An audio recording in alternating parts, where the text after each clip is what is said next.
ایک دوست نے اپنے ایک دوسرے دوست سے قرض لیا اور قرض لینے کے بعد جو ٹائم تھا وہ پورا ہو گیا. اب پیسے اس نے نہیں لوٹائے. بڑی کوشش کی اس نے کہ بھائی میری رقم واپس دے دیں, اس نے نہیں دیا. اب وہ یہ کیس لے کر عدالت میں چلا گیا اور جج صاحب سے جا کر اس نے کہا کہ اس نے میرے پیسے دینے اور یہ میری رقم نہیں لوٹا رہا. تو جج صاحب نے کہا کہ تمہارے پاس 30 دن ہیں, ودن 30 days تم نے اس کے پیسے واپس لوٹانے ہیں, ورنہ پھر تمہارے خلاف فیصلہ ہو جائے گا.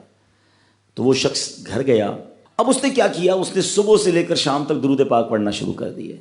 1 دن 2 دن 3 دن 27 دن ہو گئے.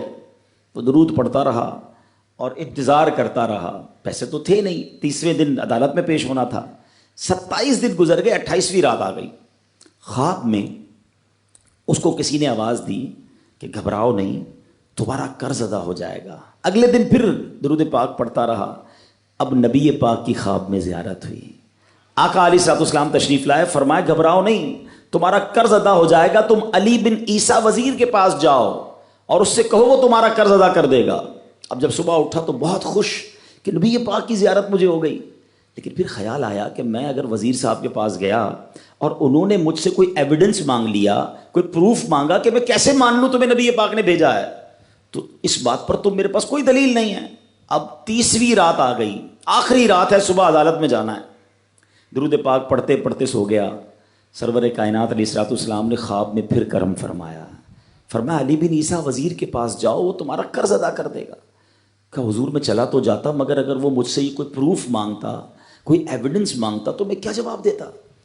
پیارے آقا علیہ الصلوۃ والسلام نے فرمایا کہ ایسا کرو, اسے یہ کہنا کہ آپ کا ایک راز ہے جو آپ جانتے ہیں اور رب جانتا ہے, اور وہ راز یہ ہے کہ آپ روزانہ فجر کے بعد 5000 بار درود پاک پڑھتے ہیں, اور جب تک درود پاک مکمل نہیں ہوتے آپ کسی سے بات نہیں کرتے. اب جب صبح اٹھا تو بہت مطمئن کہ اب تو دلیل بھی آ گئی ہے. پہنچ گیا صبح صبح علی بن عیسیٰ وزیر کے پاس. اس کا دربار لگا ہوا ہے.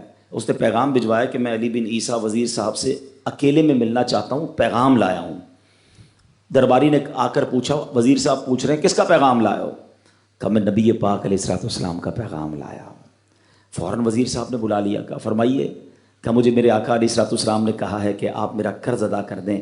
میں 3000 دینار کا مقروض ہوں. Today is the last day in the court. آج مجھے کورٹ میں پیش ہونا ہے. اگر آج میں نے اپنا قرض ادا نہ کیا تو مجھے جو ہے وہ سزا ہو سکتی ہے. علی بن عیسیٰ کہتا ہے میں بالکل آپ کا قرض تو ادا کر سکتا ہوں, مگر مجھے کیسے پتہ چلے, کوئی دلیل ہے, کوئی پروف ہے کہ آپ کو نبی پاک علیہ الصلوۃ والسلام نے بھیجا ہے؟ کہتا ہے ہاں, خالی ہاتھ نہیں آیا, آقا نے دلیل بھی عطا فرمائی ہے. اچھا بتائیے کیا دلیل ہے؟ کا دلیل یہ ہے کہ آپ کا ایک راز ہے جو صرف آپ جانتے ہیں اور آپ کا رب جانتا ہے. 5000 ٹائمز ڈیلی آپ درود پاک پڑھتے ہیں فجر کے بعد, اور جب تک یہ درود پورے نہیں ہوتے آپ کسی سے بات نہیں کرتے. آپ ذرا پہلے تھوڑی دیر کے لیے امیجن کریں کہ جو وزیر 5000 بار روز درود پڑھتا ہوگا وہ عاشق رسول کیسا ہوگا. اس کی تو لاٹری نکل آئی نا, وہ تو خوشی سے جھوم اٹھا, کہتا ہے مرحبا یا رسول اللہ, میرے درود پاک قبول ہو گئے, بہت خوش. اب ابھی بیٹھے آپ, کمرے میں گیا, واپس آیا اور 3000 نہیں 9000 دینار لے کر آیا. کہتے 3000 تو نبی پاک کا حکم, مرحبا یا رسول اللہ, 3000 اور لیجئے, آپ نے اتنی اچھی خبر مجھے سنائی, اتنا پیارا خواب سنایا, آپ کے قدم میرے گھر تک آئے, اور 3000 مزید لے جائیے, اس سے اپنے بچوں کے لیے کوئی کاروبار شروع کیجئے, اور ایک وعدہ بھی کیجئے, زندگی میں آئندہ جب بھی آپ کو کوئی ضرورت پڑے گی نا, آپ میرے پاس آئیں گے, میں آپ کا بھائی ہوں. اب یہ دیوانہ بڑا خوش ہو کر عدالت پہنچا. اچھا everybody expecting over there, سب یہ سوچ رہے تھے کہ یہ اس نے آج گرفتار ہی ہونا ہے, کیونکہ تھا ہی کچھ نہیں اس کے پاس, پہلے ہی کہہ دیا تھا کہ میں کولیپس ہو گیا ہوں. اب عدالت میں جاتے ہی اس نے 3000 دینار جج صاحب کو دے دیے کہ صاحب اس کا میرا قرضہ ادا کر دیں, میں جو ہے وہ اپنے قرضے سے بری ہونا چاہتا ہوں. جج صاحب ہوتے ہیں, انہوں نے کہا قرضہ تو ادا کر دیں گے, پہلے بتاؤ پیسے لائے کدھر سے ہو؟ تم تو کہتے تھے پیسے نہیں تھے تمہارے پاس, اتنی بڑی رقم کیسے انتظام کی؟ اب بھری عدالت میں گویا اس نے زبان حال سے یہ کہا کہ اتنا دیا سرکار نے مجھ کو، اتنی میری اوقات نہیں، یہ تو کرم ہے ان کا ورنہ مجھ میں تو ایسی بات نہیں۔ اب اس نے بھری عدالت میں پورا واقعہ سنایا کہ میں نے تو کچھ نہیں کیا، آقا خواب میں تشریف لائے، میں وزیر صاحب کے پاس گیا، انہوں نے یہ پیسے دیے۔ سنو اس زمانے کے جج بھی کیسے ہوتے تھے، وہ جج دوران عدالت اپنے کرسی سے اٹھ کر کمرے میں چلا گیا، تھوڑی دیر بعد جج صاحب واپس آئے اور 3000 دینار اس کے ہاتھ میں دیتے ہیں۔ کیا سارا ثواب علی بن عیسیٰ لے جائے گا؟ میں بھی تو آقا کا امتی ہوں، تمہارا قرضہ میں ادا کرتا ہوں۔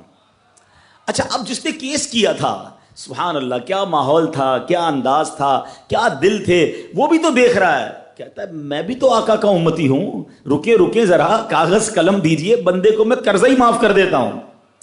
اچھا، قرضہ ہو گیا معاف۔ اب جو 3000 جج صاحب نے دیے تھے، وہ بندہ کہتا ہے جج صاحب ہوں واپس لے لو، میرا تو قرضہ ہی ادا ہو گیا۔ تو جج صاحب کہتے ہیں جو پیسے آقا کے نام پر نکال دیے میں نے واپس نہیں لینے، یہ سارے تم ہی لے جاؤ۔ اب یہ 12000 دینار لے کر یہ عاشق رسول جھومتا ہوا اپنے گھر پر جا رہا ہے۔ اے میرے پیارے اسلامی بھائیوں، ایک رات پہلے ایک سنگل پینی اس کے پاس نہیں ہے، اور اگلے دن 12000 دینار ہیں۔